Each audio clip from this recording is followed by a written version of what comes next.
all of me, all my, everything. Right. Or buy. But I have a really hard time doing that. And that's called unconditional love. Like, that's real stuff. And that's why I push that. I'm like, look, you don't have to believe in God. You don't have to believe in anything.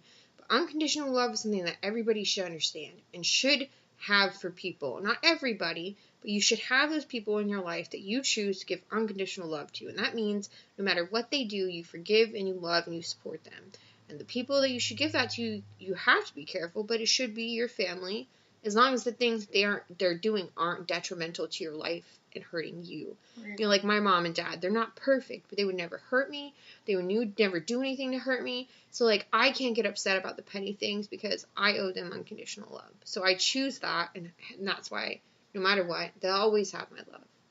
Right. Same for my kids. Again, I choose to give them unconditional love, no matter how much they do that's wrong in life, because they will grow up and they will choose different paths, and I will not always be thrilled about their decisions, but they get that.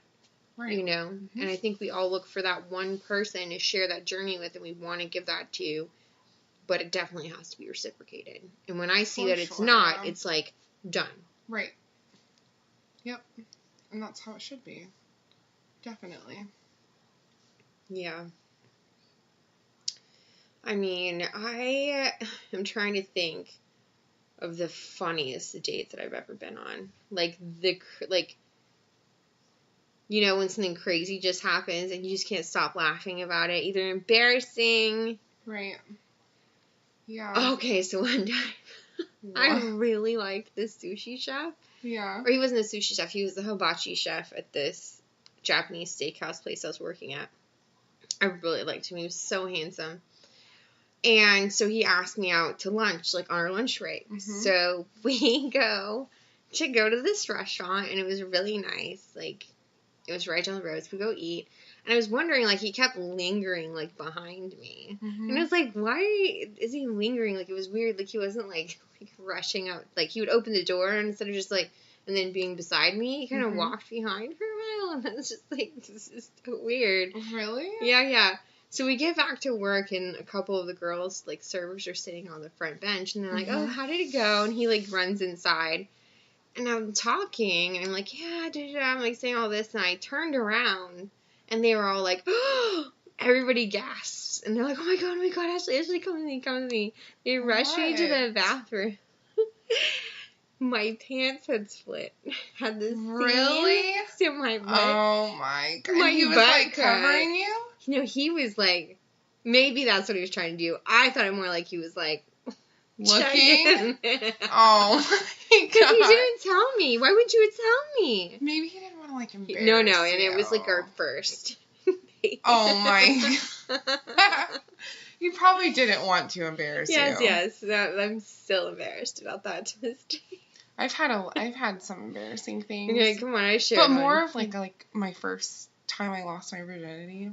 Mm-hmm. Oh my god, it was so bad. Oh, I don't want to say. So I always told myself, I don't know, I was brought up to have the most self-respect, just for your body, and don't give that up to anybody. And that's how I was raised. Right. But at 18, I lost it. Which, to me, I'm pretty proud of myself. That's how I felt. I was 18, too. I was like, dang, I waited way longer than all the other girls. Yeah, like, you did. My best friend was pregnant at 15.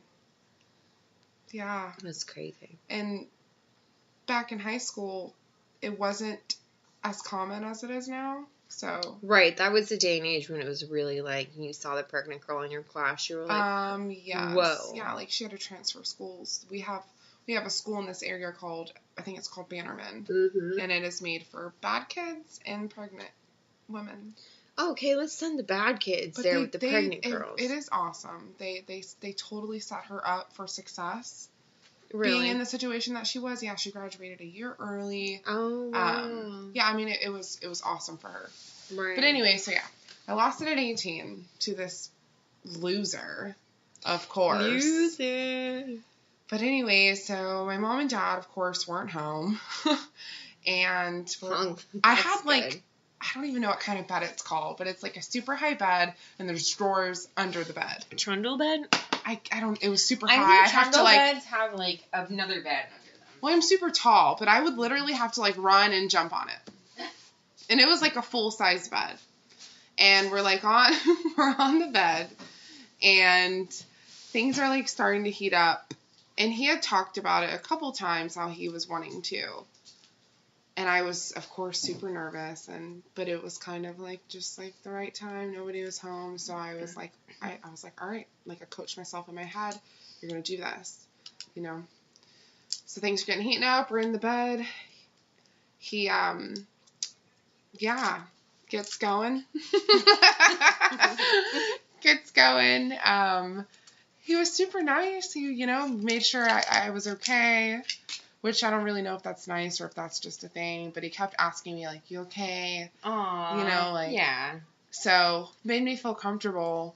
Well, maybe 4 minutes later. Right. 3.5. Yeah. Oh. Woo! Perfect timing. Boom! He was done. No. Just like that. So, like, a few minutes later, he, like, shuffled on the corner of my bed, and then he fell off. He totally fell off my bed. And I'm like, oh my god, this cannot get any worse. Oh, that's fantastic. So I, like, you know, I'm like, the bottom half of me is exposed. So I lean over, I'm like, you okay? Like, you okay down there? And he just sat there, and he was like, I'm not coming back up. I'm just like, okay. what? I'm like, stop it. Come on. It's fine. Just get back on the bed. What? So, yeah, so we got back on the bed, maybe a few minutes more, and then he was like, all right, where do I put this? And I'm like, where? Put what? What? And he's like, do you have a trash can? I'm like, trash can for what? And I was so confused. I didn't know that, like, if you have a condom on, that after they finish, it has to be, like, thrown away, and it's all, like, I was just oblivious to all of it. Oh, wow, that's fantastic. It was not good. It was awful. No. I mean, between him Yeah. falling off my bed, begging him to come back up. Please get And then pumped a for few my more. own dignity. Did a few more pumps, and now we're going in the trash can. And then I am like, Oh, God. this is what it is. That's what I'm it is. fine. I'm It's still done. like that to this day. It really is.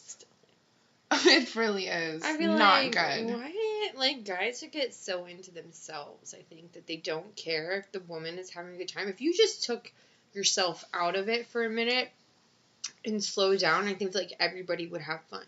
But, like, they're so obsessed with their own pleasure. I don't have fun. No. No. I don't. Yeah. I feel like I am doing it just for them. Yeah. Seriously. I have those moments, but, like, I figured out what triggers me to feel that way. And it's usually when I'm with the wrong person. If I, like, have a trust for someone, it's totally different. You know, like, that trust has to be there. Otherwise, it becomes, like, just for you. You know? Well, I'm going to get a little deep here. Just ask you a little personal question. Go for it. But my issue is I've never gotten off. Never. I have to use my own hands. I got, like, have... And I've had girls, and they're like, oh my gosh, you never? I could just go over and over and over. Yeah. And I'm confused. Well, what that is it's a... So is it just too fast? It's a state of mind. So, like, this is just from personal experience. Like, for me, I struggled with it for a long time.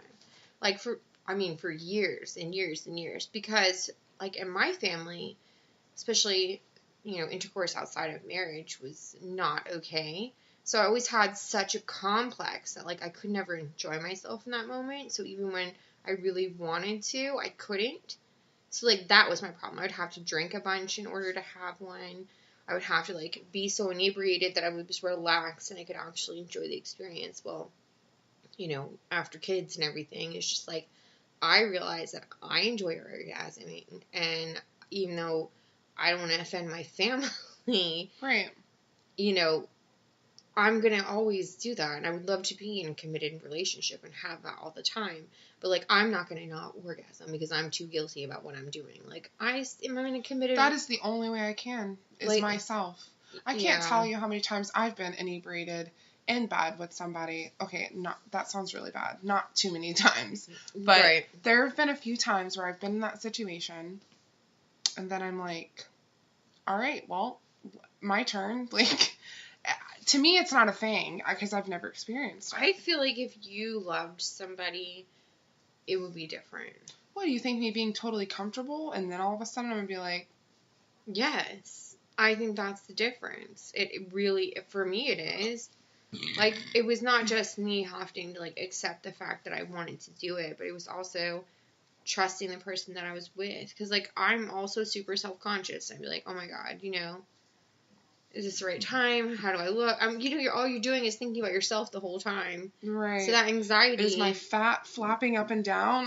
Like, that's the shit I stress about. When you're with somebody who's, like, okay with all of that and is like, please, like, stop being uncomfortable and let me, like, just... Please you? Yeah. Right. That changes things. Like, for me, it does. Yeah, I've never had that. It's just wham, bam... Right, and those will do that to anybody. If those are the relationships you're having, obviously every time you go into one, you're not going to have that. There was one, and I could say I was totally comfortable. But I don't know. Maybe it was just more about him than me. Yeah. You know? But that's how I feel like it always is. You know? Do this, come over here, turn here, bend over here, right. Do the pretzel move, do a backflip. I'm like, I'm fucking done. I am done. I am not an acrobat. Mm-mm. Acrobat, is that it? An acrobat. Yeah. I'm not a gymnast. I used to dance. Right. Used to be able to do a split, but I ain't gonna do one on the... No, I'm just being serious. I'm just trying to relax. I'm telling you though, like that's like it annoys the crap out of me too. You know, it's just like you got to find somebody that's willing to be normal, and like I don't feel like the crazy stuff should really happen until you're way into the relationship. Well, yeah, I grew up that way. But... You know what I mean? Like, because that's when you start to be like, you know, you're bored with the traditional and you're so comfortable with each other. Then you can be like, oh, what about this or what about that? You know. Well, I used to have standards, and I'm not kidding. It was like, we have to be together for quite a few months for me to even move forward with you. And, yeah, I was so confused because I was raised to think that a real man or whoever I'm with will love that and respect that. And if they love you, they'll wait forever for you. That's how I was raised. But every single person that I ever tried to do that with and just say, hey, like, I need some time, I'm not ready to do this, they would leave me. So then I grew up in the headset of like, all right, well. I guess I've got to do this alone. Yeah, that everybody else is. And that's how you keep them, so. And it's awful. It's not how you keep them. And, like, honestly, you're rooting out the people that don't want what's best for you. It just thinks that there's so many of those. And it is, and I blame where I blame where I've been raised. I really do. Yeah, I mean, it has a lot to do with it. Don't get me wrong, they're not all this way. I know that. No, that. but there's just so many. There's so many, and I'm with you, girl. Like, I mean, it scares me how many there are, because I've got a daughter, and I'm like, what's she going to have to deal with? That's what I'm saying. People need to start... I adore kids. I want them so bad. But I am scared shitless to bring kids into this world. Listen, girl, like, so we're going to wrap this up because we got 30 seconds left on the clock. All right. Don't be afraid to bring kids into this world because you're an awesome person. So whatever you bring into this world is going to be pretty freaking cool. Yeah. So shout out to my girl Lexi Parker for coming on the podcast. Thanks for having me. Until next time, y'all tune in. Bye.